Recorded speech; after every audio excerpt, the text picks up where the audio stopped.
Welcome everybody to this Leverhulme Trust Conspiracy and Democracy Project public lecture. We're delighted to have Professor Sophia Rosenfeld here with us this evening. Sophia is Walter H. Annenberg Professor of History at the University of Pennsylvania, where she teaches European intellectual and cultural history. Sophia is the author of A Revolution in Language, The Problem of Signs in Late 18th Century France, and also the prize-winning Common Sense of Political History. And so we're delighted to have Sophia here this evening to speak on the topic of populism, conspiracy, and common sense, from Thomas Paine to Donald Trump. So rather a timely talk. Sophia will speak for about 40 minutes, and then there'll be a response from my colleague Hugo Jochon, and then we'll open up to questions and answers. And following that, there'll be a wine reception outside. So thank you very much, Thank Sophia. you. Thank you all for being here. Thank you especially to Tanya and Alex and to Hugo, and it's a pleasure to be here this afternoon. So thank you. So Brexit, Trump, the popularity of the Front National in France, the rise to power of Erdogan. I can go on with a list, but recent events in Europe, the United States, and in much of the world have sort of sent us back to the drawing board in a way. I've had political scientists in particular go back and ask, what is this phenomenon that's traditionally been called populism? So they've been asking in recent years, and really increasingly in the last year, there have been a number of books on the subject, sort of two sets of questions. Definitional ones, what is it? And also related historical questions. Where did it come from, and where is it going now? What I'd like to do this afternoon is give slightly new answers to both kinds of questions, what you might call the normative and the historical, since they lead us, I think, to consider the connections between democracy, conspiracy, and perhaps a third, slightly less obvious category in the context of this lecture series, which is common sense. And by common sense, I mean both what we all sort of already know from ordinary experience and the capacity to draw conclusions of that sort. And I'd like to make the case that in our ostensibly post-truth moment, I think that was the word of the year, but maybe for 2016 now, we need a new way to think about populism that sees it not just as a straightforward or kind of natural response to economic insecurity or a growing sense of a democratic deficit in the world today. At its core, I want to propose, lies a moral epistemology that's long made it both a critical foundation for and at the same time a threat to democracy in practice. So what I'd like to do is sort of start with this normative question of definitions, and then move to this sort of from Paine to Trump aspect of the talk, which is, to say, the historical question. So definitions. What are we talking about when we talk about populism? What are its distinguishing characteristics? Populism is sometimes called a style of politics, sometimes a political language or political rhetoric, and sometimes a political logic. All that researchers, whether they're working quantitatively or qualitatively, tend to agree upon is what it's not, which is that it's not a doctrine or an ideology precisely, like, say, Marxism, which is to say which tells us that in some ways it can migrate from right to left, it can be taken up by different ends of the social spectrum. That's sort of all that's basically agreed upon as a kind of starting point for conversations about populism. What I'd like to propose is that we consider populism a way of thinking about politics, or a pattern of thought about politics, which doesn't sound like much of a departure from Laclau's logic or Kaysen's rhetoric. But more specifically, I'd like to draw your attention to the way populist politics depends upon, and this is true, I think, across the historical particulars, a pattern of thinking about thinking.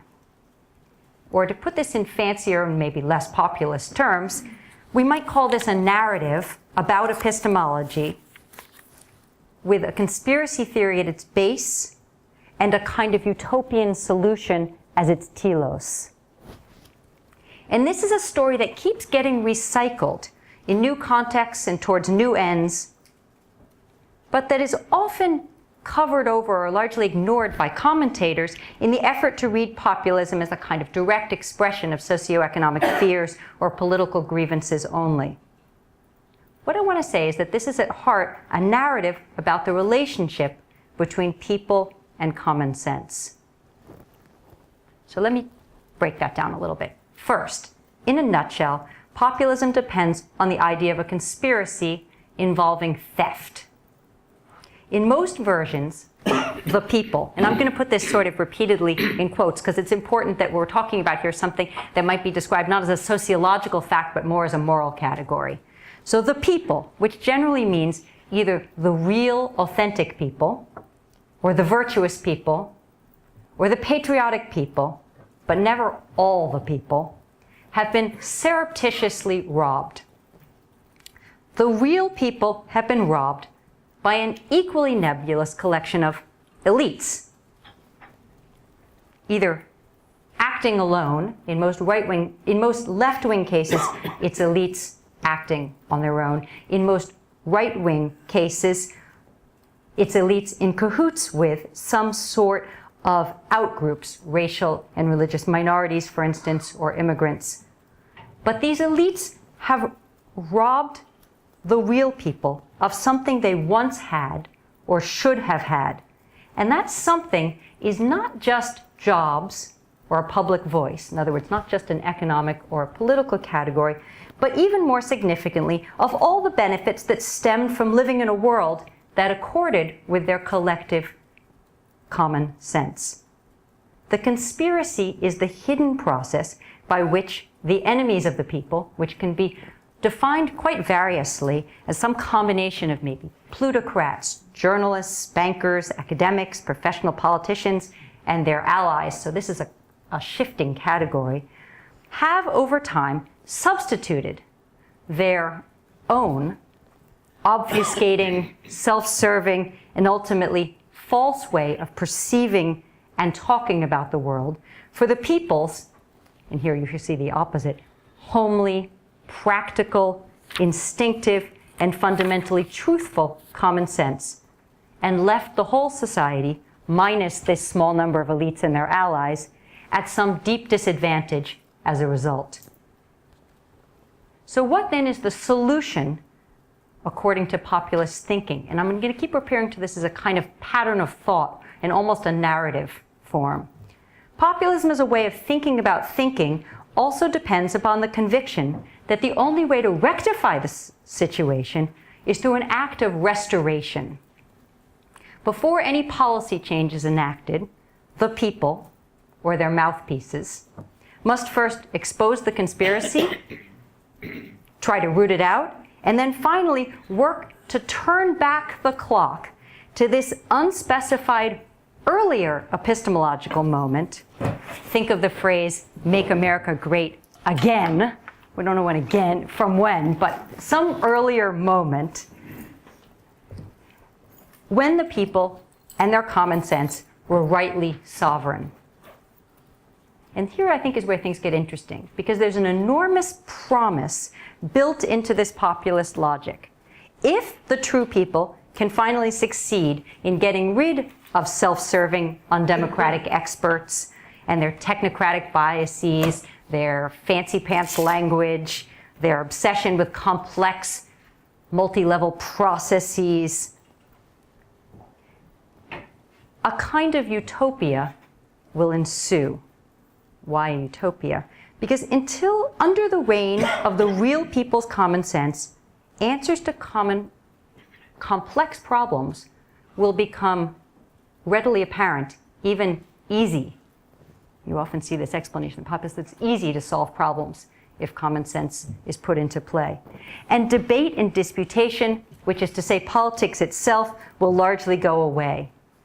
In its ideal form, populists profess, politics is particularly susceptible to consensual solutions derived from everyday perceptions, or what I might call kitchen table logic, the logic of ordinary people going about their ordinary lives. As the saying goes, vox populi, vox Dei. And I want to stress here, as a kind of aside, that this is very different from Rousseau's notion, say, of the general will, which involves a kind of active participation in its formation on the part of the people. This is something much more passive. It's a kind of sense that's almost instinctively formed of what would be the right thing to do. Now, you'll notice I've told this story so far with no specifics, including dates, locations, speakers, even hot-button issues. And vox populi is a very old idea. Much of the effectiveness of populism in the modern world stems from the fact that both this conspiracy-minded diagnosis and this, what I would call almost fairy tale-like solution, are repeatable in a wide variety of settings and institutions and situations, explicitly or implicitly. They can, as I've said by way of introduction, be combined with a platform that moves right or moves left. They can be used to bolster, even forge democracy, as I hope to show, but also ultimately to undermine it. They would seem to be made for those on the margins of power. Both the conspiracy theory and the promise of eventual transcendence of politics depend on motivating opposition to the status quo. Nevertheless, populist storylines or themes are often very successfully crafted and deployed by those already in power, including wealthy, powerful politicians. For it's certainly also possible to keep repeating that the entrenched establishment, say of journalists or the deep state or bankers, or even new kinds of enemies, Syrian refugees, for instance, are standing in the way and putting up obstacles, even as the political leader in question is working hard to give power back to the real people by bolstering collective identifications or by rooting out enemies or by changing the law itself.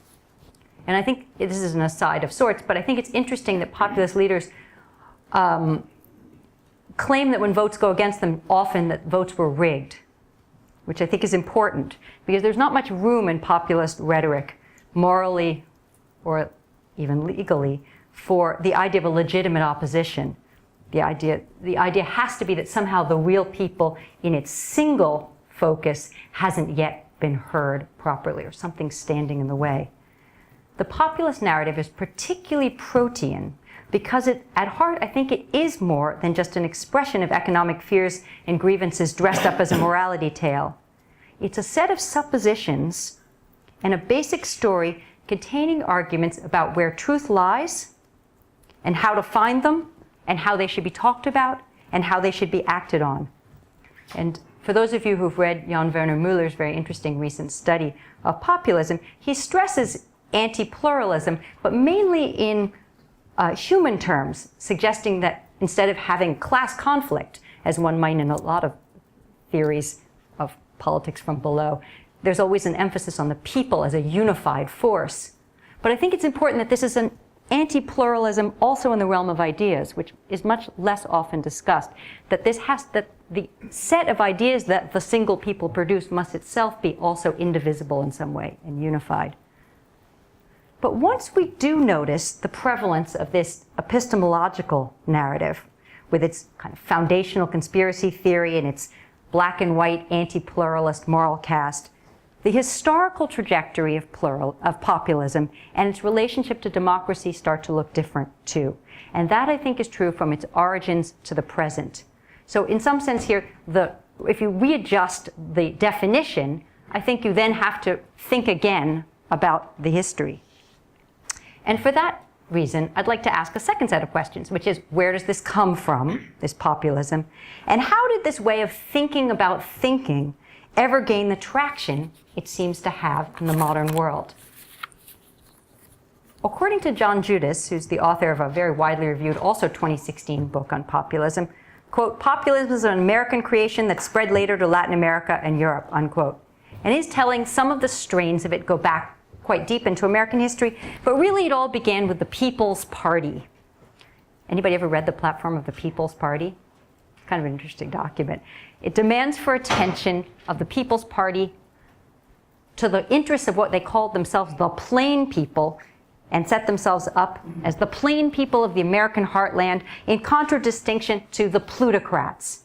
And this was the 1890s on the plains and in parts of the South in the United States. And this is, Judas isn't inventing this as a stark answer. It's probably the most common answer you'll find in reading on populism.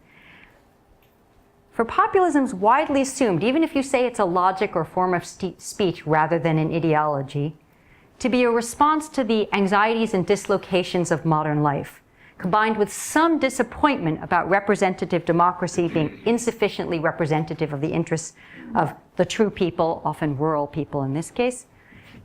And it's widely agreed that the first real appearance of populism as a political force has to have occurred in connection with party politics and the emergence of party platforms that start to utilize this kind of language about plain people and plutocrats and not being heard.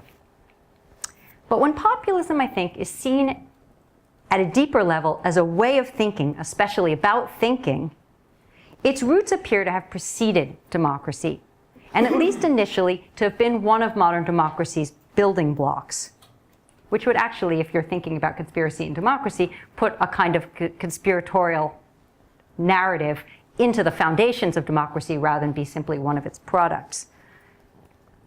To my mind, the story of populism, which was the subject of my book on common sense, starts considerably earlier than the 1890s. It actually belongs to the age of revolutions that began here in England with the Glorious Revolution in the late 17th century, a key moment not only in the birth of modern politics in the West, but also of experimentation in the regulation of ideas and in the self-definition of those individual spokespeople we would now call intellectuals. So there is a certain irony here, because I'm going to come to the idea of sort of the intellectual's invention of a populism as a way of talking about the world.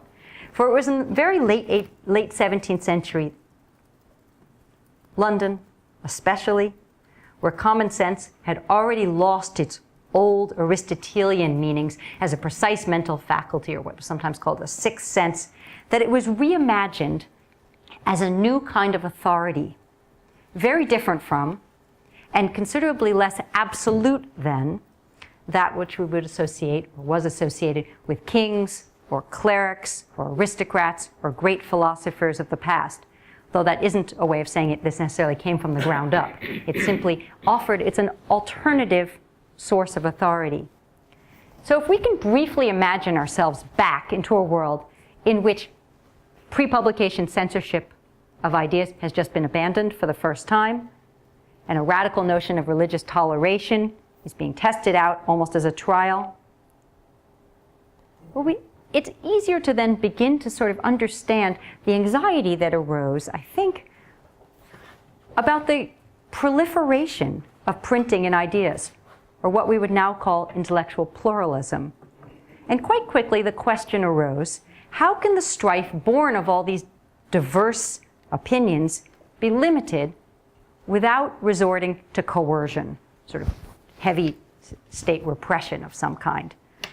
Common sense, meaning originally the shared everyday perceptions of ordinary, respectable people about basic everyday matters, sentiments that could form the basis of other kinds of judgments, seemed a potential extra-legal solution to this dilemma to a range of rather learned men, ranging from the Earl of Shaftesbury to the editors of The Spectator, to a host of less well-known figures across fields ranging from religion to aesthetics, especially in the first half of the 18th century. And here it seemed was an informal way. Now I'm still thinking about sort of how this common sense becomes this sort of foundation for modern populism in various ways. It starts as a kind of informal way to regulate both private and public conversations without imposing consensus. Ideally, a means to a kind of harmonious, moderate, common culture that would be very much in keeping with early 18th century latitudinarianism and English common law, among other qualities that it could be associated with. But history is, of course, filled with unintended consequences. That's why it's so interesting, I think, partly. And so popular does common sense become as a kind of ideal regulative force in both practice and theory that it soon turned into something to fight over and something to accuse others of failing to respect or listen to or have or represent. as different parties began to claim it on behalf of different causes in the first half of the 18th century. You might call it something like a political football, in today's parlance, something that gets passed around. And this pattern would continue through the entire 18th century on both sides of the Atlantic, where it functioned both as a new ideal to cultivate, a way to transcend battles in the realm of ideas, and, despite its supposedly consensual nature, a stimulus to new forms of conflict. In other words, it starts to enter politics, agonistic politics. Moreover, as champions, ranging from the ascetic Scottish Presbyterian cleric and philosopher Thomas Reid to the self-named French revolutionary Olympe de Gouges, kept finding new polemical uses for it in different settings, they also invented a new kind of intellectual spokesperson who claimed to set him, and slightly later herself, up as a voice of authority, generally in opposition to reigning establishment or elites, by invoking or claiming to channel the consensual wisdom or truth of everyone else, the unspecified people. So it becomes a kind of position from which one could speak, to claim an authority that in some sense is different from establishment authorities. So to give you two examples, I'm going to give you an example that gives you some sense of how this could work out to be both a radical position and a conservative position from very early on. In Aberdeen, for instance, on the Scottish coast, Reid and the other so-called common sense philosophers developed a new account of the intellectual capacity of ordinary people, their ability to just know what's what, to call a spade, you might say. And they did so to quite conservative ends, as a way to defend the moral and religious status quo against skeptics and a perceived skeptical conspiracy to definitively undermine established religious truths and plain ways of thinking. Reid and company were eager to show that there were just some things we knew instinctively, we humans knew instinctively, that were simply therefore beyond challenge, and that would include, of course, the existence of God. But at almost the same moment, and here we are, 1760s, 1770s, in the underground publishing world of mid-18th century Amsterdam, we can locate almost the polar opposite of these common sense philosophers of Aberdeen. There you can find a completely sociologically different group, which is to say a kind of demi-monde of defrocked priests, libertines, kind of cosmopolitan adventurers on the run, most of them originally French, many of them of aristocratic backgrounds but have gotten in a lot of trouble and have some reason to have left for Amsterdam, who found in the related notions of le sens commun and le bon sens, or good sense, a court of appeal rooted in ordinary perceptions again that could be used to challenge all kinds of orthodoxies and pieties, including those of Christianity, and to trumpet the cause of sexual, religious, moral liberation, beginning with the notion that even the idea of God defied ordinary common sense.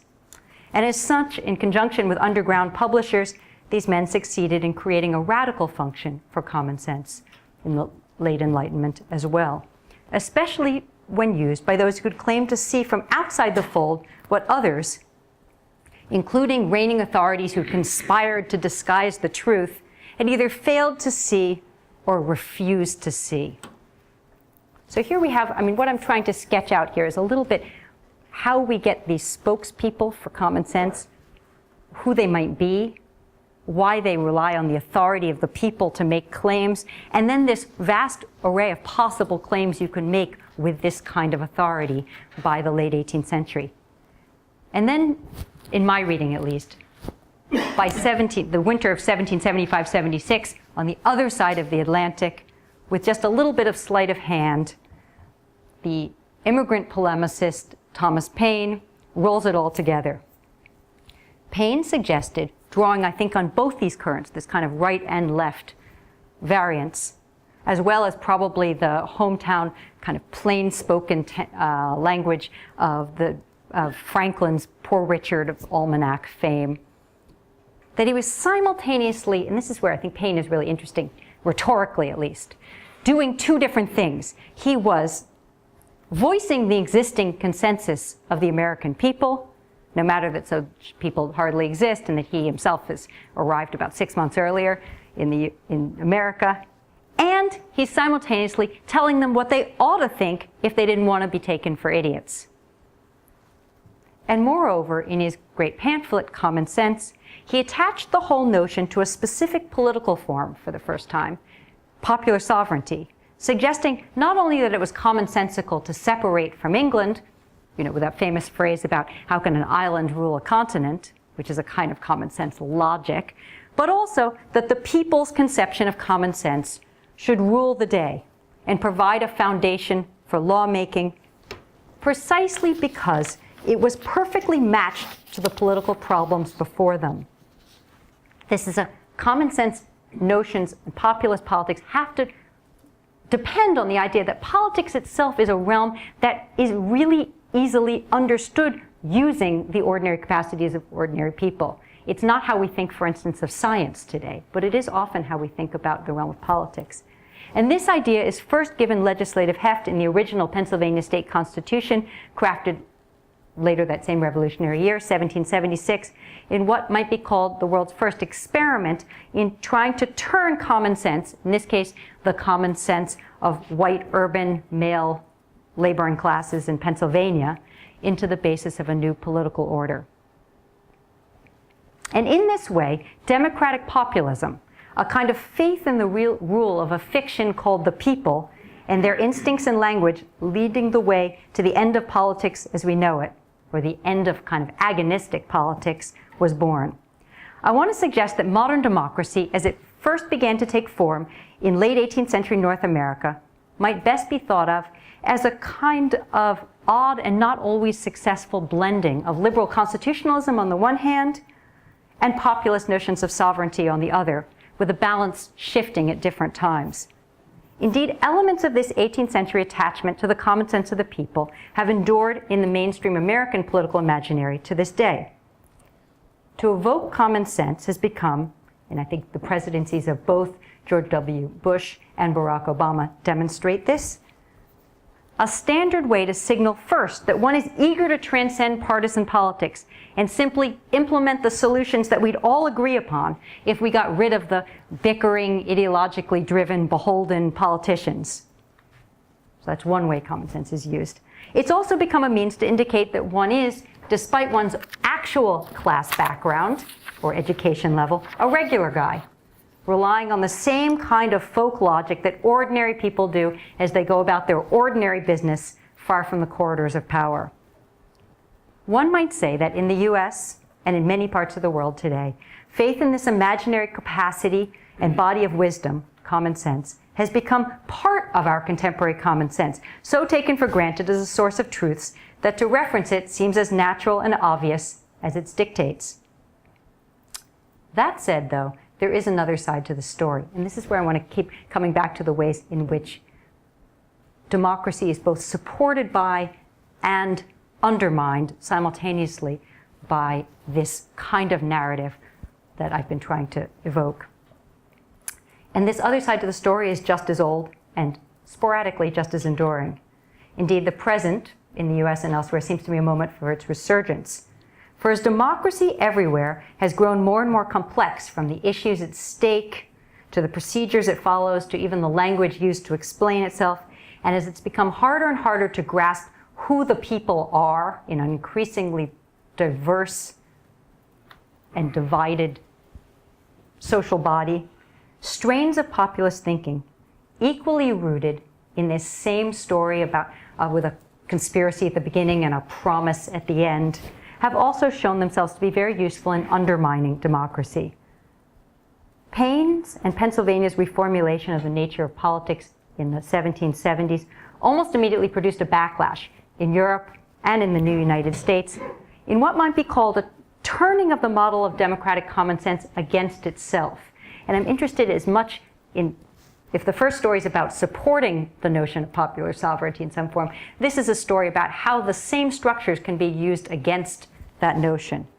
Initially, Paris in 1789, for example. Paine's example provoked imitators, and le gros bon sens, which is popular good sense, was put to the same kind of liberating effect in Paris as in Philadelphia, which is to say it let people who might be outside the normal realm of spokespeople feel they could say something legitimately. Women, peasants, workers, staking their opinions to something less elevated than reason.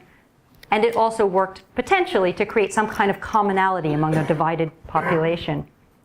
But once the revolution in France was underway, common sense was reappropriated by a coterie of Catholic counter-revolutionaries and hack writers looking for a weapon with which to fight, again using the name of the people, against the trend towards democratization. This is an important shift in conservatism, certainly the use of the people to attack shifts away from the status quo. Popular wisdom or common sense, effectively refigured as the special property of women, peasants, and all those steeped in tradition and local know-how, became something that could be used to challenge the rationalizing, overly abstract language of head-in-the-sky architects of revolution like Robespierre, a way to urge the restoration of the traditional values, of the true, traditional, hardworking, savvy people. So the narrative stays the same in some ways, but its uses are shift in this case. And in this mode, it too would have a long life on both sides of the Atlantic, imitated and turned into the foundations of an often far right-wing or reactionary populism that survives in various forms to this day and often has this kind of anti-democratic thrust. Now, I don't want to suggest this is a constant through history. And populism itself and this whole story kind of waxes and wanes at different moments. And there is a history of pushback against this idea. You could take the story from Immanuel Kant writing thousands of miles away from the French Revolution in the 1790s saying, no, common sense, sensus communis, it's only good for talking about aesthetic questions. It shouldn't have much to do with politics. And you can take the story to the interwar period in the 20th century and think about the aesthetic avant-garde that again insisted that common sense has very little validity for thinking about any kind of real meaningful politics and challenged it in the wake of the First World War.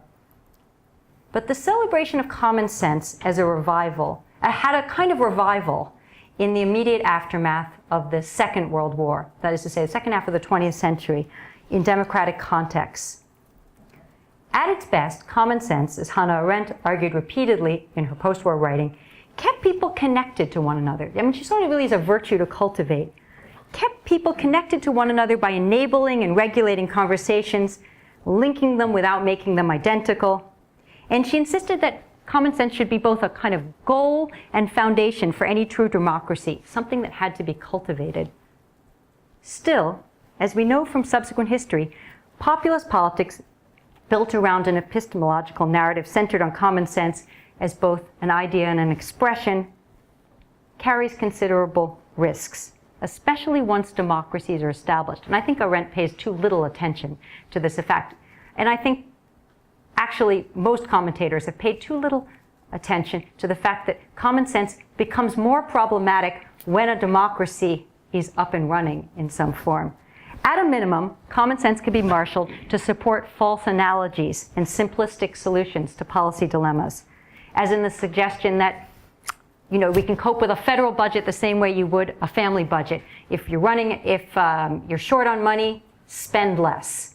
That would be kind of common sense logic. It might not work so well when you're talking about an economy to stimulate. Or if it snowed a lot last winter, there can't be global warming. A kind of very precise translation between my experience at home and the larger world. More significantly, common sense can help bolster the exclusion of outlying voices and ways, whether of experts or intellectuals or foreigners, scientists, journalists, perceived elites, and sometimes their more marginal allies. And it can become a means to curtail real debate. What's outside becomes either absurd, kind of opposite, or nonsense, it's a traditional opposition, or engenders a kind of distrust of all establishment sources of knowledge as inherently biased that can lead to the phenomenon of post-truth with which I began. And if that's not, in a sense, bad enough, common sense populism can, at its worst, promote the kind of demagoguery that can be used against democracy. That is, the seizure of power by one charismatic person, preying on popular resentments and fears, as well as kind of flattery of the people, a person who claims to be able to know the will of the people and to channel their common sense better than the people themselves, thereby garnering both their support and really their passivity. Which is to say that at its endpoint, common sense populism becomes not an aspect of democratic thinking, but a challenge to the very idea of fallible, contestable judgments, of changing majorities, which, as Mueller points out in his own recent study of populism, democracies require. Then we can start talking about populist authoritarianism or even totalitarianism. I think there's a reason, maybe I'm stretching things here, but the great writer Nabokov said famously, "The biography of common sense makes nasty reading." So is this what's happening now? In other words, should we take Nabokov seriously and think that the essential ingredients of democracy are being threatened by a kind of anti-democratic populism of the kind I've been trying to outline, which has this historical foundation right along with the democratic version? By defining populism with a conspiracy around common sense at its core, I think we can ask that question too and answer it in a slightly different way. And here I would say, and I'm going to refer mainly now to the American context, but it'd be interesting to hear if other people think this is plausible in other contexts at the moment. I would say there's one more twist in the story, a twist that both connects the Trump phenomenon back to Tom Paine and even to the aftermath of the Glorious Revolution in a kind of long populist democratic tradition, but also suggests the possibility of an impending break. And that's what I want to talk about last in the few minutes that I have left. Trump began his quixotic campaign for president of the United States in 2016 as the embodiment of a fairly familiar kind of right-wing, but still essentially democratic common sense populism. Instead of deference to well-trained scientists, academics, journalists, or even government authorities, he, the Ivy League self-trained, self-professed billionaire, touted the true wisdom of the people. In place of fancy studies built on research or data or modeling, he promised reports on the state of the world derived from ordinary sense experience and his own instincts. Trump told a journalist from the Washington Post last summer he doesn't need to read or study, especially history, because he makes decisions, quote, with very little knowledge other than the knowledge I had, plus the words common sense, because I have a lot of common sense and I have a lot of business ability, unquote. Such claims have a very long pedigree, from Ronald Reagan's homilies and surprising resurrection of Tom Paine. Tom Paine had been a kind of left-wing patron saint in the United States until Reagan turned him also into a potential right-wing prophet. And this pedigree goes from Ronald Reagan to a host of recent Republican pundits and politicians who've, over the last few decades, have promised to banish expertise and complexity, the results of a kind of conspiracy based in Washington, in favor of the restoration of the people's patriotic, good old-fashioned common sense of the world. And often that has, as in the Trump quote, some association, not with finance, but with business, putting kind of business together with common sense. And there are lots of funny examples. I will give you just one. The pizza mogul Herman Cain ran for Republican nomination for presidency in 2012, called himself a professor at the University of Common Sense, and claimed to have been brought up by a father with a PhD in the subject. There are international examples too. There's a good case of a man who ran for mayor of Seoul a few years ago, who had been trained at MIT and promised to bring a kind of common sense business ethic to Korean politics. I mean, there are different models of this. But it isn't just sort of that mode of rhetoric. It's also, you can even see it in policy. When many of Trump's early policy proposals followed in this vein, when he announced a few months into his campaign that the solution to illegal immigration was to build a very big wall along the southern border of the United States, it was clear that the racism of this idea aside, he was speaking in a familiar do as I would do in my own backyard mode. If you want to keep the neighbors out, you put up a fence or a wall. I mean, this is a kind of very simple translation from the micro to the macro, just turned up a notch. And he repeatedly insisted that solving America's problems was for someone like him with street smarts, good instincts, going to be easy. This is all really out of a very long narrative here. Yet since becoming president, Trump seems to have pivoted on his investment in common sense in a way that has more in common with the kinds of undemocratic demagoguery or even authoritarianism with which populism often toys at its outer edge. And this is, I think, the important possible twist in the story. This isn't necessarily a case of looking at his policy proposals or his flirtations with mob violence or even praise for dictators elsewhere in the world. More noteworthy here, in my version of this, he has at intervals taken to publicly denying the validity of empirically demonstrable reality altogether, effectively repudiating his oft-touted links to common sense. And this is interesting, because this is rather unusual in this storyline. Now, we've had, of course, for years in the United States, inklings of the current president's taste for fantasy. He routinely claimed to have witnessed various events, Muslims cheering after the terrorist attacks on 9/11, for example, for which there's no evidence because they didn't happen. He's also, since well before he was a serious candidate for the presidency, refused to accept various realities, even when provided with concrete, demonstrable evidence. You might think of the wholly manufactured case of whether President Obama's birth certificate. But now, increasingly, he's been insisting on truths that are easily and convincingly refuted by anybody with the ability to see or hear, that is, with the perceptual foundations of common sense. And when, for example, any citizen can watch a video that contravenes his claim that millions of people filled the National Mall in Washington, D.C. for his inauguration with the biggest crowd ever, and it wasn't raining either, he not only sticks to such lies, he demands that his supporters back them up, which is unusual again.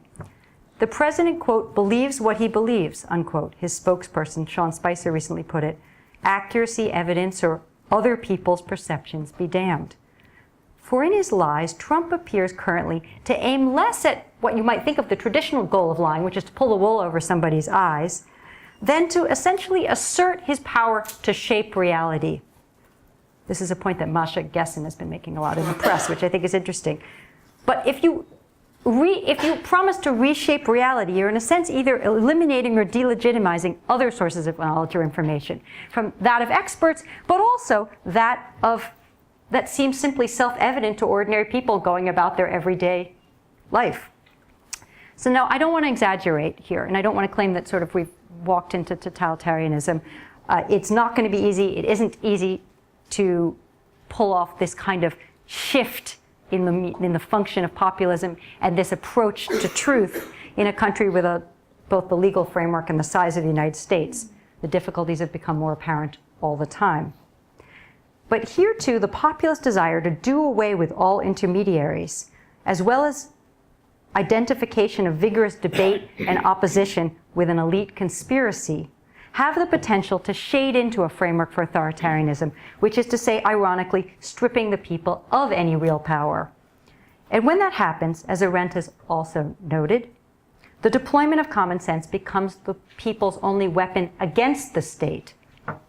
For in the context of totalitarianism, and this is more hypothetical now, when all institutions are compromised and forced to promote only the ruler's warped view of reality, holding on to common sense becomes essential insofar as it's the only corrective, the only potential source of truth that remains. This is a central idea for Arendt, but you can find versions of it. Orwell has things to say as well on this subject, certainly. Any readers of 1984 will remember his comments on common sense. Finally, then, is this the best we can do for a solution? Insist upon waging a battle over what counts as truth, in effect, doing what I think you've been up to for the last few years, which is trying to figure out when we're talking about conspiracy and when we're talking about healthy skepticism, how do we know the difference between instinct and expert opinion. I mean, is epistemology, in some sense, the best we can do? And this is not really a question for a historian, and I'm treading lightly here, though as you can probably tell by now, I don't think being a historian should preclude thinking about the present, even in normative terms. But I would wager that it's simply not enough to do as I've done and expose the shifting epistemological claims at play as populism moves towards authoritarianism. My goal today has only been to lay out some foundations, to try to sort of show what the storyline looks like underneath all of this. What's really needed on the ground, I will at least propose, is a kind of common sense aimed specifically at showing how the implementation of seemingly populist policies, like building the wall, often do nothing to help the very people who've been promised that they will henceforth be the source of truth. And I'm going to stop right there, and I will welcome your thoughts, questions, comments.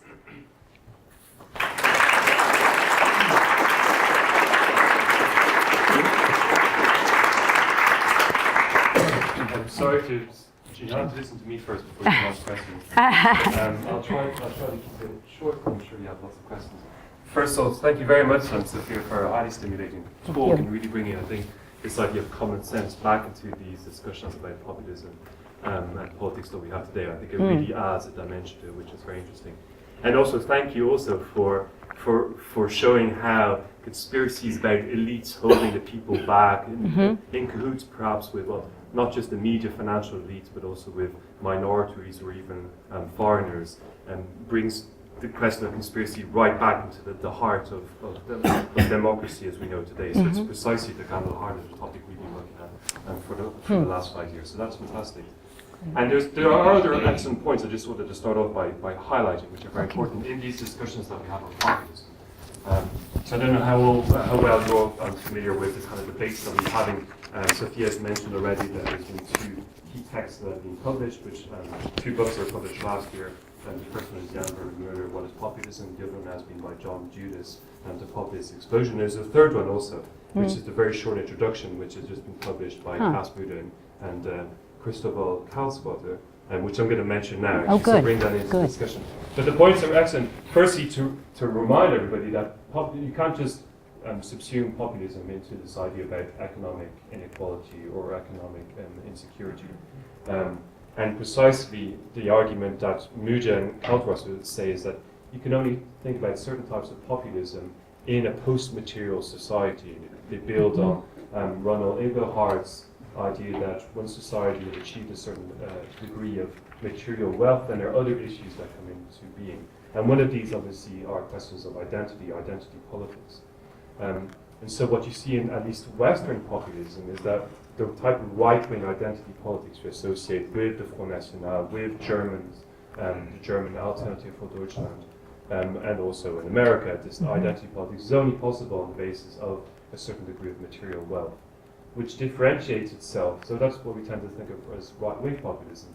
That differentiates itself somewhat from what we associate with Latin American populism, which you think of sometimes as being a bit more left-wing populism because it's still concerned about economic issues, because that material threshold in many ways hasn't been achieved. But it's important, I think, to underline that point within the Western context. And also linked to that is this saying that populism isn't simply a phenomenon that's on the right. You can also have degrees of left-wing populism. And I think it's important to remember that in the American context, it seems, well, there's a debate as to whether Bernie Sanders was an incarnation of a type of positive left-wing populism. But in Latin America, as I've just said, populism was often considered to be the left.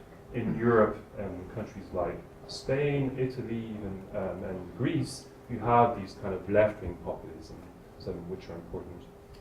So you have both accounts, and I think one of the interesting questions is there a difference between right-wing and left-wing populism? Obviously there's differences. I don't mean simply in the fact that what's the policies that tend to be advocated. But one of the lines you get, at least in the secondary literature, is this idea that right-wing populism, this is what Jan Vermeulen says, right-wing populism is double exclusionary, in a sense that it excludes not just the elites, but it also has a racial dimension to it too. And I think it's interesting. I think it's important to question whether, and left-wing populism, as opposed to that, only rejects the elites, financial elites. It's not double exclusion; it's single exclusion. And I think that's something to to question it, to think about it a bit further. We have historically in left-wing populism in Europe and in other places, there's often been questions of whether there's a slightly whiff of anti-Semitism that's associated with it. And if you think about the Latin American example, the vision that you often get is of the exclusion, of course, of the European elites, but then the indigenous population has also kind of been kept at bay too. So you have a double exclusion going on here, with the utopia being, not always, but often utopia being of a mixed race Latin America. So that's the real kind of core. But you have a racial exclusion both at the top end and at the bottom end of it. So I think it's important to keep that in mind. I'm not saying necessarily has to be the case, but left-wing populism potentially can also, and this is kind of a mise en garde, if you want, can fall into the type of problems we associate with the right one. And then obviously, so this is related to common sense, and I think it's very important to show, and this is great, both how you have left-wing and right-wing populism, but also how common sense feeds into populism, and in a sense kind of feeds into democratic populism, as you said with Tom Paine, in a positive sense, that this gives rise in many ways to the foundation of American democracy. But at the same time, in other contexts, it can very much go against. So you give the example of the French Revolution, kind of defrocked priests and the counter-revolutionaries are using common sense as a way of fighting against democracy in many ways. And you could say, if you allow me this kind of more contemporary point, that goes up to the present. So one of the support groups for François Fillon, who was the right-wing presidential candidate, was actually called Sens Commun. They call it common sense, right? And they are a very conservative right-wing identity group that first came together through the anti-gay marriage protests that happened a few years before. Right, so this is common sense in its contemporary incarnation. And what's very interesting also is that their reference isn't Tom Paine. The reference actually is Gramsci, because they think of this as being part of cultural war, right? That you have to defend Catholic identities against the secular or more liberal identity. So that's the, if you were talking about different contexts, this is kind of one instance of what it's today. Yeah. And it doesn't necessarily, and so the relationship, this is Sens Commun that supported a kind of slightly more traditional candidate, although half of the people who seem to have supported Sens Commun did actually vote for Marine Le Pen in the same way. So there's clearly a slippage going on here. But I think it's, again, that's a great example. It's key to remember how both common sense, Sens Commun, and also populism can cut both ways in being pro-democratic and anti-democratic.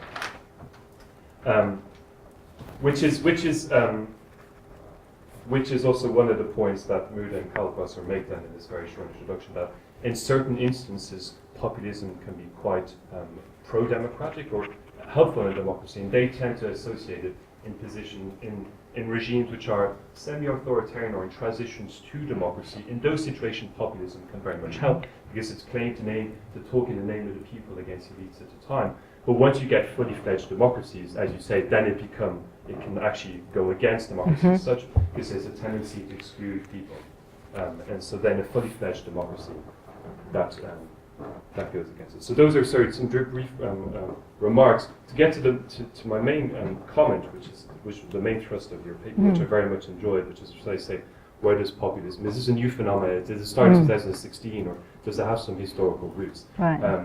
And I find it very, very convincing that in your account of how you have to understand populism and democracy as kind of coming together at a certain moment in time. And I also completely agree that the John Judas line to say it's born with the American popular, the People's Party of the 1890s is probably slightly off. I think another interesting name, they gave themselves the Pops, that's where the kind of populists come from. They had another name for themselves, I think, if I'm not mistaken, was the Know-Nothings, which has an interesting link then to common sense, right? Know-Nothing is a type of expertise. Okay. But if you look into the People's Party and how they defended their platform, as you say, in their line, they had this theory of what you might call producerism. That is to say that they felt that they represented the whole nation because they produced everything in the nation. So all the people who didn't produce anything, they were to be excluded, but the populists, the People's Party, they produce everything in the nation, so they should be the nation as such. And that's very striking, because when I read that, what it immediately came to mind for me, and with someone who's familiar slightly more with the French Revolution, was that famous pamphlet by Sieyès what is the third estate? Absolutely. And the answer to what is the third estate is everything. It's everything. Why? Because it produces everything. In a society which is divided into three different classes, the third estate produces everything, thus it's the nation. Thus you could exclude the first and the second estates, the clergy and the aristocracy, because they don't produce anything. You can exclude them, and of course you can exclude kind of all foreigners. So I suppose this is going to my question as to when exactly, and this is just a question to get us open for debate, when exactly do we say this is really the moment where populism comes into being? Because your line, and I find it very convincing, goes to a degree, and you've said this is more the antecedents of populism, was traced back to the Glorious Revolution. And I wonder about that, because if we take, I think, seriously Jan Werner Müller's line when you evoked also that there's a link between populism and representative democracy. That is to say, populism only comes into being when there's a sense that the people should rule as a whole. And the reason why people as a whole are not ruling is because there are these intermediary powers that you must get rid of so that the people's voice can come through unmediated in a direct way. In that sense, the Glorious Revolution does not, I don't know if it has that full conception of democracy in that sense. Right. I mean, obviously, there's political rights is extended, but only to a certain degree. If you're an English Catholic at the time, it's not a great moment for you, a great moment for you at all. So I suppose it leaves then the question of, well, is this linked to the American Revolution or is it linked to the French Revolution? I think that might be open to debate.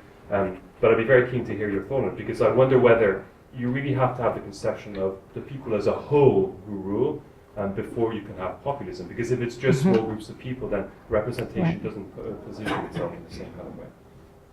So that was the first question, just in terms of historical time. And then the second comment, I just wanted to speak more to your conclusion about the role that common sense, that's all right, the role that common sense might play, what's played in the past, but might play in the future, especially when you're evoking kind of Trump. And just to give you, I suppose the other example that came to my mind was the debate between Marine Le Pen and Emmanuel Macron in the recent presidential elections. So one way trying to kind of take your question about what does it look like in different contexts. And for sure, on the one hand, there's a debate about common sense. Marine Le Pen obviously is the kind of populist leader who claims that she's speaking in the name of the people, and what the people see is that immigration is bad, the European Union is, through austerity, has been, destroying all these jobs and all the livelihood is good. You have that on the one hand, and on the other hand, Macron saying, yeah, but wait a minute, if we leave the European Union, things are going to be even worse. Then you have it. So here, exactly this kind of conflict, this competition over what common sense is supposed to mean. But you have another level to it too, which is Marine Le Pen, in the debate between Marine Le Pen and Macron, she's often thought to have lost it, you can say so, or at least her polling completely collapsed after that. It's because she seemed incapable of dealing with any kind of technical issues, the dossiers that she was addressing. She got them all completely mixed up, whereas Macron seemed very much on top of it. So it seems that it's not just going to be a struggle as to what common sense is going to mean, but there still might be, hopefully, a bit of space for expertise to play a role in this debate too. So I suppose just Jan Werner Müller says there's a difference between talking to populists and talking like populists. So that we must definitely engage. We're now in a situation, I think, where we have no longer the choice, but we have to engage with populists. But there is a distinction between talking like them and talking to them. Part of that, obviously, we'll have to do define what we mean by common sense, the struggle over those words. But it doesn't mean we have to only do that. I think there's a space for discourse. So I'll leave it at that, but I think Thank you. You've definitely brought, and it's been fantastic to bring kind of common sense back into discussion and very much into the core of our own preoccupations today. So thank you very much. Thank you.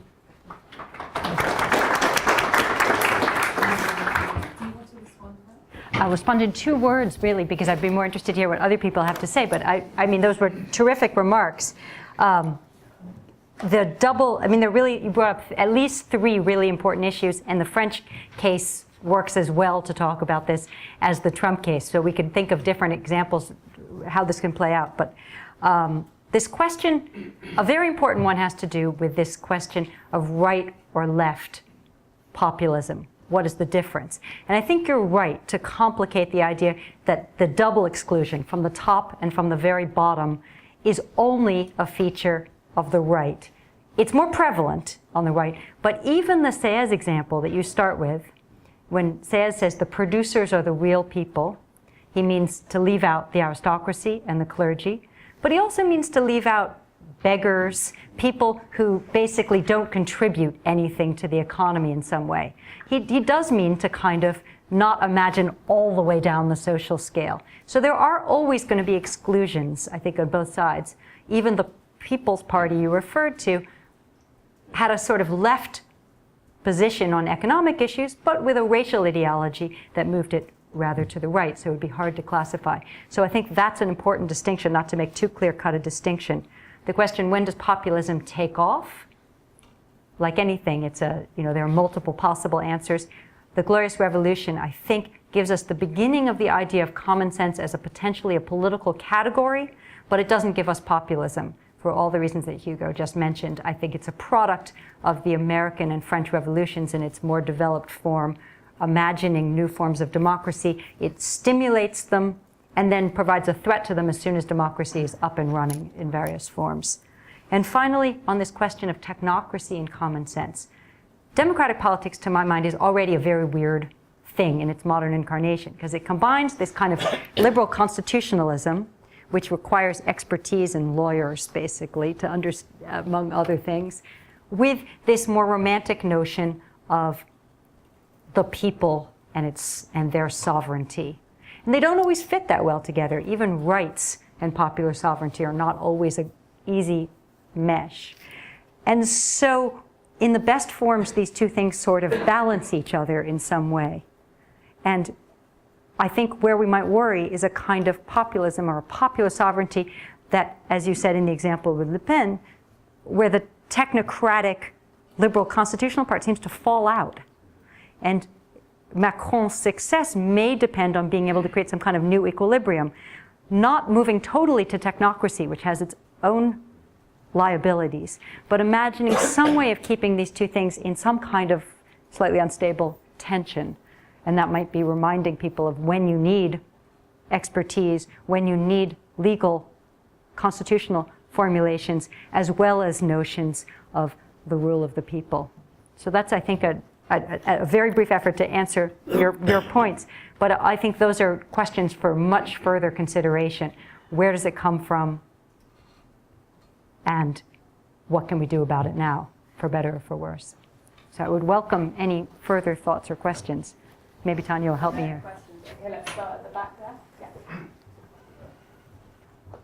Yeah. Thank you. Toward the end of your book on common sense, your exceptionally great book on common sense, I should say, you talk about the way, or you argue that populism under Napoleon, even at, and maybe even because of the moments that it slipped into autocracy and dictatorship, actually fueled democratization because, and I'm paraphrasing here, but because it kept in the foreground, or in the popular mind, it kept the relationship between the people and the states in open for popular consideration. And I wonder if it's, I wonder if you have any thoughts on whether there are historical or conceptual reasons to have faith for a sort of, in the present moment, for democratization, for an attendance, rejuvenation of democratization, and maybe also in the twist that you bring up with Trump, for the first time, the denial of verifiable reality. Whether by analogy, is there any historical or conceptual reason to have faith that maybe we'll see a rejuvenation of something like Enlightenment rationality, or something like because it didn't start with Trump. No. We create our own reality was the great tagline for the second Bush administration. Right. There are elements of this evidence, certainly. And I mean, I think this is why we're always in a gray area, in a sense, talking about populism in relation to democracy. It isn't an all or nothing case, as you say. And I think Napoleon's an interesting figure. I've not written much about Napoleon, but an interesting figure precisely because the glass is always half empty and half full. He keeps alive a certain amount of revolutionary rhetoric for describing what he's up to. And he starts out liking referendums, for instance, which are a thing populists often like, because there's something about the people expressing themselves, even as, of course, we know all the ways in which Napoleon, like many later figures, and he's kind of interesting, he sort of carves this path, dismantles in practice much of the power of the people, but without ever saying that's what he's doing. And I think that's a kind of model, in a sense, for sort of modern kinds of demagogues often do something like that. Bonapartism is, of course, a form of politics that really doesn't exist before the 19th century. So it would be interesting to look again at whether to think about Napoleon as, I really haven't, as thoroughly as a populist or not. In terms of this question of today, I do think there are cycles. Populism is not it is resuscitated at intervals as long as we believe in this thing called popular sovereignty. It will probably keep being resuscitated. But it isn't always the dominant element in political forms. And one might think that something like the European Union is a kind of pushback to that possibility, even because it spends so little energy really on kind of popular sovereignty, except in very abstract ways. And so we might be living in a world in which these two forces are sort of becoming increasingly exaggerated. I don't know if people who know more about the contemporary world would agree or not here, but I'm an 18th centurist at heart. But you do see sort of forms of increased technocracy, increased expertise in some ways, and new versions of populism, Le Pen, Trump, others that seem to be moving in real contradistinction in a kind of dialectical way against that.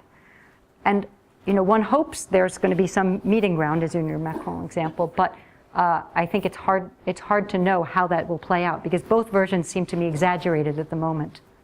But I'd be interested if you agree. In the row in front, yeah. Yes, I was wondering if you could do a brief outline of the changes that the epistemology of common sense has had in economic thinking, because as I previous speaker, just to give you a hint of what I'm thinking about, I was reminded of David Hume's answer to the problem of induction, or his defense of private property, and sort of this idea, Adam Smith's sort of flattening of the epistemological categories in the sort of in the division of labor. These sort of ideas then traveled to modern economists such as Hayek and other members of, the Montpellier Society, such as Jacob Lange. So maybe this commitment of sort of with a strong constructivist epistemology in modern economics is what's behind sort of fueling the sort of populist moment that we're on now. That's an interesting question, whether a kind of way you can trace some storyline up to Hayek that would be particularly important in thinking about populism. You could certainly make the opposite argument as well, which is to say that what's happened to economics is that it's become an increasingly difficult, obscure in the sense of a non-common sense discipline. Closer, as it moves itself closer to science in its academic formulations, it often sets itself up to argue for positions that are quite opposed to what might be kind of popular conceptions of how the economy works. Stimulus spending was my example, for instance, that seems counterintuitive in some way. I think economics is an interesting discipline for thinking about this. You probably have more thoughts than I do about this, but it seems to hinge on both the need to present itself as kind of very simple answers to how people operate in the world, but simultaneously rely on models that often work in ways that require us to sort of give up our sense of things to the greater knowledge of some kind of expert. So there's a tension around economics that I think is less apparent if you move towards either politics on the one hand or the sciences on the other. Yeah. Yes, leading on really from that point actually, I'm surprised nobody's mentioned Margaret Thatcher up until this point. And you were talking about how populist discourses are often used against other forms of populism, if you like. Margaret Thatcher, unusually for a conservative politician, was of course from the Methodist tradition, which is more usually associated with the trades unions and the working class and so on, the Labour Party.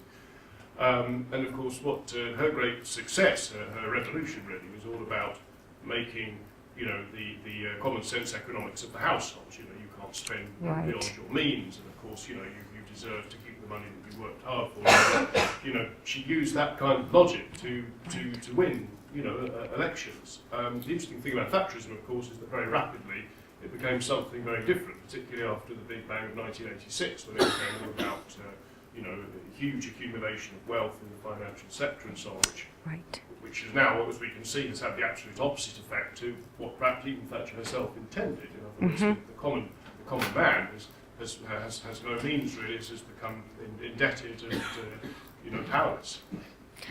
It's absolutely. I mean, I told the story in the American context with Reagan as a turning point, and my sense, and you'll know British politics better than I do, but my sense is that Thatcher plays a very similar role in the story of the wedding of modern conservatism, including economic conservatism, to this kind of common sense kitchen table logic, as I referred to it before. Absolutely. I mean, with a sense that politics, that the solutions are easily apparent, that what you do at home should simply be translated to the larger stage, and that this will result in a kind of world that we can all recognize as some just, logical in the end. And I think you're absolutely right that that's a harder line to sustain right now, because the shifts in capitalism have made it harder to, and especially in the context, in the UK, the context also having to imagine a European politics as well as a domestic one, where how to make that argument right now seems much more difficult. But I would say that somebody might at a certain point go back and look at this as a turning point. Reagan, Thatcher, you're sort of matched up as a shift again, just like this shift, Trump, Le Pen, there are versions all over the world, that this doesn't happen in a totally national context. I used a national context just to make my point, but I would see this as a larger phenomenon, and I do think that would be a crucial ingredient in telling the story of the present predicament. Thatcher would be a key piece of that story. Richard? Yeah, because Mrs. Thatcher's favourite phrase was, "as every housewife knows." There you go. Right. Yeah. Perfect.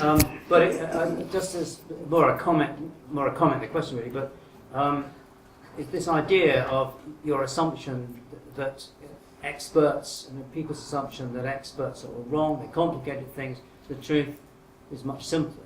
So there's an opinion poll a few weeks ago asking a sample of people who'd voted for Brexit, what they expected to happen after Brexit. And the three things they expected in majority were return of capital punishment, and that is the strongest correlation with the Brexit vote, Really? the support for capital punishment. That's amazing. The return of pounds, shillings and pence, because decimal coinage is a foreign importation. Same version in the US, We want, farthings, halfpennies, pennies, guineas, and so on. And the third one was the right to beat your children, which again, foreign experts had taken away from parents. And the common sense, of course, that's the common sense of the older generation, I'm sorry to say my generation, who voted very strongly, overwhelmingly for Brexit. It's a sense of wanting to bring back the common sense world they had when they were brought up and when they grew up. That is what they knew. That seemed to them to work. It wasn't so complicated. And in a sense, populism's core is really simple solution. Right. Because it's only the common sense of a certain group. There are different common senses. The common sense of people between 15 and 25 is absolutely opposed to that. It's very, very different. It seems to be common sense to them that we should belong to the European Union, for example. You should not beat your children. That you should use decimal currency because it's all they've known. They haven't known pounds, shillings and pence, poor things. They don't have to do, as I did at school, how many farthings in a guinea, that sort of thing. Right. So common sense is a kind of, it's an ideology in a sense, maybe an unconscious ideology, but it's an ideology of specific groups of people which claims to represent the whole. But of course it's not it's a yes. No, I agree entirely, and I think that's the thrust of what I was trying to say, is precisely that common sense may be presented. Our common understanding is that it's ahistorical. In other words, those are truths that anybody across any generation would agree to, and that it's fully consensual. We all agree to this. We all know that it makes sense to be able to beat your own children. That's your children. Why can't you beat them? However, a historian or a sociologist would immediately identify that these ideas are historically variable, geographically variable, and variable by socioeconomic group, by education, by location, by religion, by all sorts of different variables. And that's the kind of constant tension in all of this.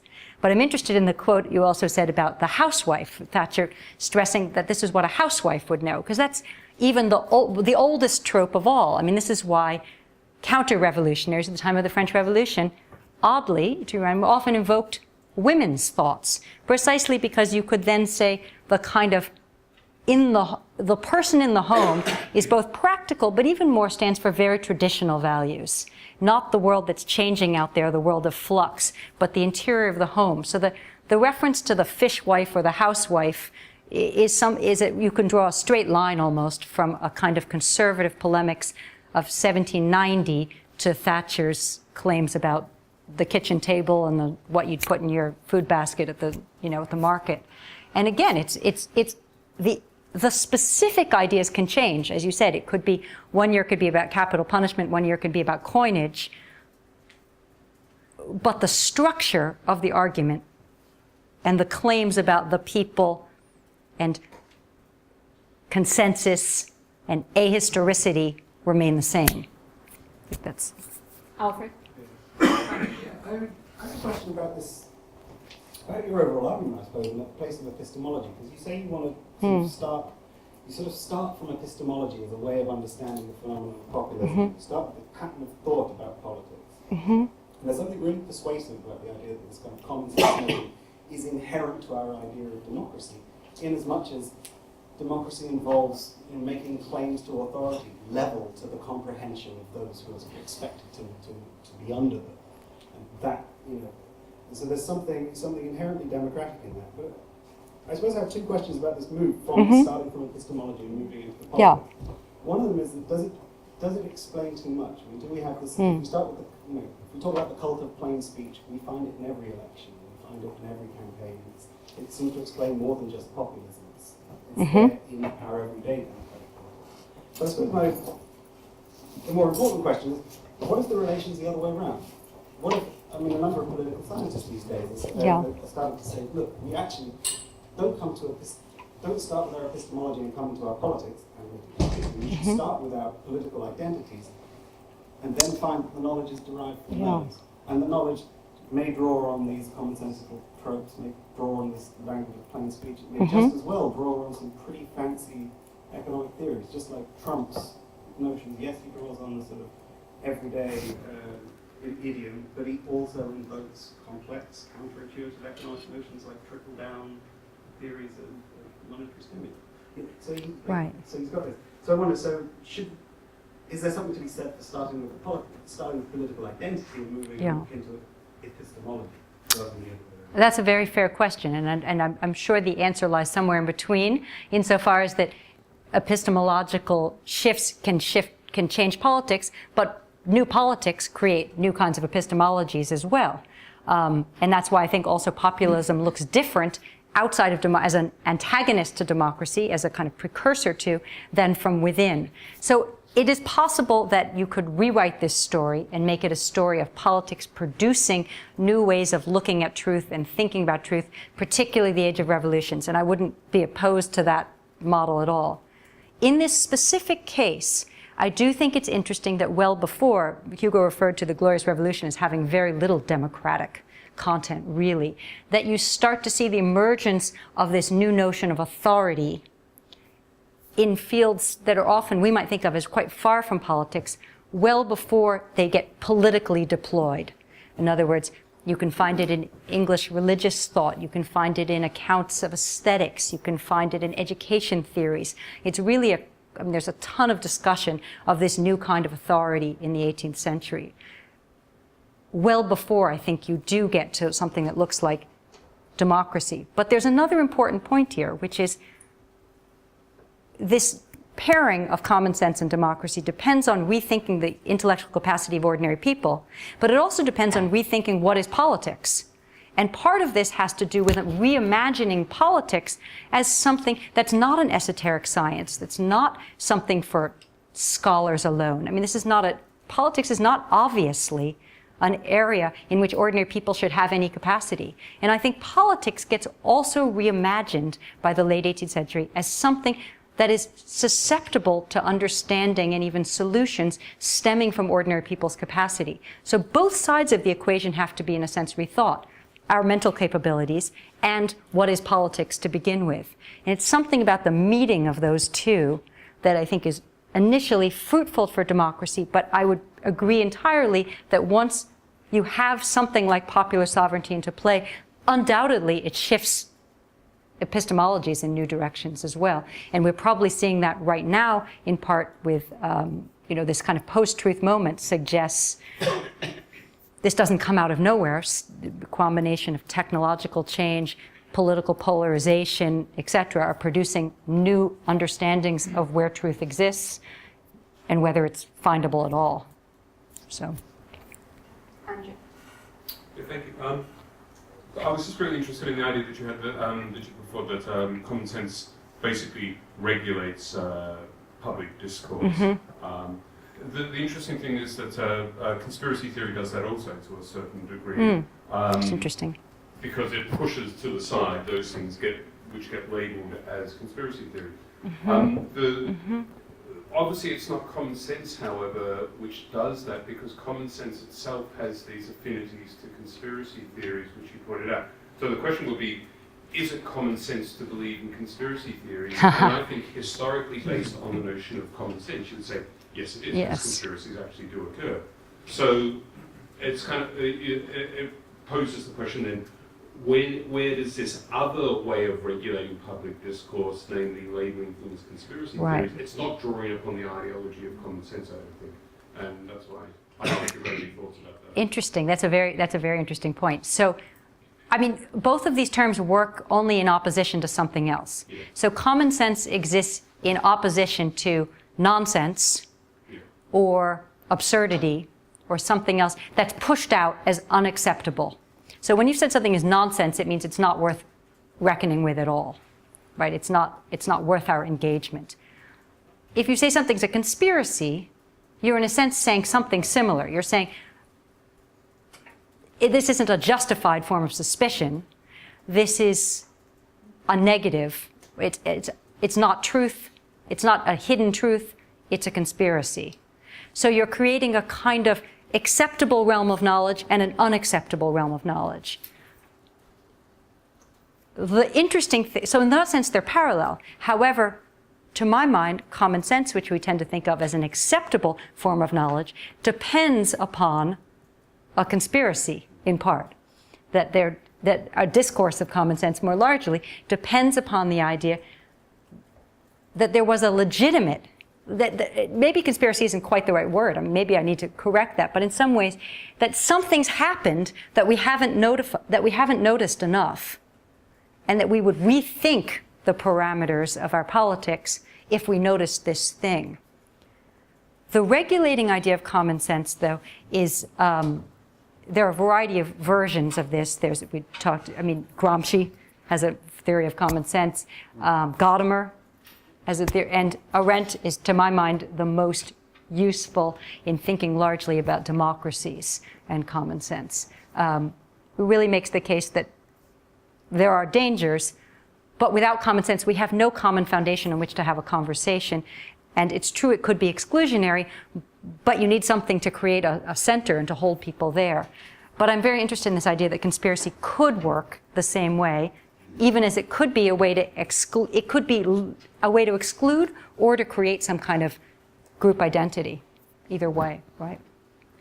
Richard has a quick final comment. Yeah, just a quick. I mean, I don't think common sense is in opposition to nonsense. I think it's in opposition to what you might call uncommon sense. That is to say, over-sophisticated, it's that too, right. over-complicated, Expertise. over-explaining expertise. And that's that which frequently goes against common sense. Right. It's That's not nonsense, really. that's true. It can have. That's true. It has more than one form of countervailing. I mean, it can be. It can. There are a variety of things that it can be opposed to, and things like reason it can be both in opposition to sometimes and in concert with other times. So certainly expertise, obfuscation, jargon. There are a whole category of things that would always be set against common sense. And I pointed out only the most exclusionary, you're right, which is nonsense is something that's absolutely beneath consideration. But yes, back to this kind of technocratic versus populist distinction, one requires a language of common sense, the other requires a kind of what is negatively referred to as a jargon, technocratic language, a variety of different terms. So yes, I mean, but I do think that its meaning is generated in part by what it is said in opposition to. I think we have one short final question. Sure. And then we'll finish it. Could you just say something about the relevance or irrelevance of notions like choice, preference, or choice making in relation to common sense? Is choice like a replacement for common sense? Is common sense a substitute for choice making, or do you think it's just a tool? So you thank you for that question, because I'm actually, my new work is all on choice. So, and how did I get interested in this? So we obviously think alike, which is to say that I'm interested as a historian in general in things that seem so taken for granted that they're not subjects of contention, that they become kind of naturalized. So I was interested in how common sense becomes a kind of common sense. And I'm particularly interested now in the rhetoric of choice, precisely because it is so central, I believe, to our contemporary common sense, which is at once political, that democratic choice, human rights is central to choice, and central to our economic thinking. And it's kind of the common thread that would connect human rights and advertising culture in some ways, is around notions, more choice is better. And so the content of common sense itself changes at different moments, for sure. And it might even look different, as in Professor Evans' example. If you ask different demographic groups in the same moment, you might get different answers as to what's common sense. But I'm particularly interested in your example of choice, because it seems to be, again, one of those things that runs across the right and the left.